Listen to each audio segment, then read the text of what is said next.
पिला माने गोटे बड़ खुशीर खबर गोटे छात्रवृत्ति नहीं कि आम आसचु जे मुख्यमंत्री गवेषणा छात्रवृत्ति जोटा कि 29 तारीख अर्थात आज आवेदन आरंभ होची ऑनलाइन रे जोटा आम कहीपर मुख्यमंत्री अनुसंधान एवं अभिनवीकरण छात्रवृत्ति योजना बा MRIP या अधीनस्थ मुख्यमंत्री रिसर्च फेलोशिप प्रक्रिया आरंभ होची आज एथिपाई आज 29 तारीख रु ऑनलाइन आवेदन आरंभ होउछि एवं जून 24 तारीख जाए ऑनलाइन आवेदन जारी रहिबो। जून 25 रे आवेदन पत्र संशोधन सुजोग मिलिबो। ओडिशा राज्य उच्च शिक्षा परिषद बा OSHEC को साम्स पक्षरु समस्त आवेदनकारी पत्र प्रदान करा जिवो। एहा परे OSHEC पक्षरु योग्य प्रार्थी तालिका प्रस्तुत करी मेधा तालिका प्रकाश पाइबो। एने समस्त सूचना साम्स वेबसाइट www.samsodisha.gov.in रे उपलब्ध रही। यही छात्रवृत्तिर मुख्य लक्ष्य होछि शिक्षार्थी को विज्ञान और प्रजुक्ति विद्या सामाजिक विज्ञान और ह्यूमानिटाइज क्षेत्र रे अधिक गवेषणा करने को सुजोग देवा।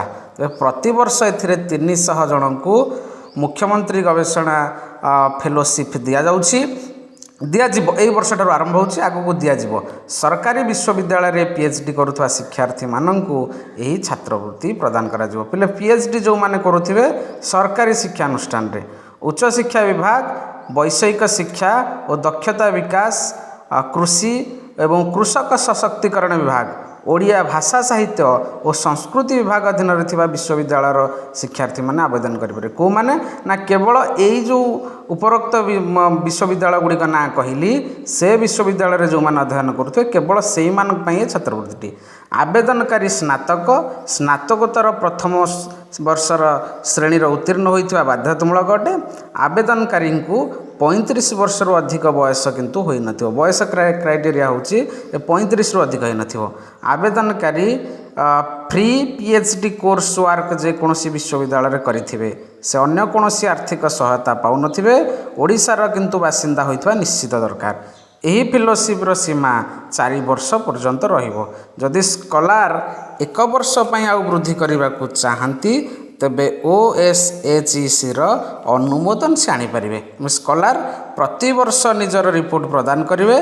मासिक 30,000 टंकार वृत्ति मिल पे मासकू मास मिल मासकू 30,000 टंका मिल 5 वर्ष पर्यंत। इंटीजेंसी अर्थ भाव में विज्ञान विभाग अर्थात प्रैक्टिकल विषय थिबा शिक्षार्थी को किंतु ये 30,000 टा बढ़ी 50,000 टंका मिल एवं जो माने नॉन प्रैक्टिकल विषय से शिक्षार्थी को 30,000 टंका मिल। तेणु एटा उच्च शिक्षा गोटे मुख्यमंत्री तरफ गोटे भल छात्रवृत्ति योजना बोली कहि परिबा।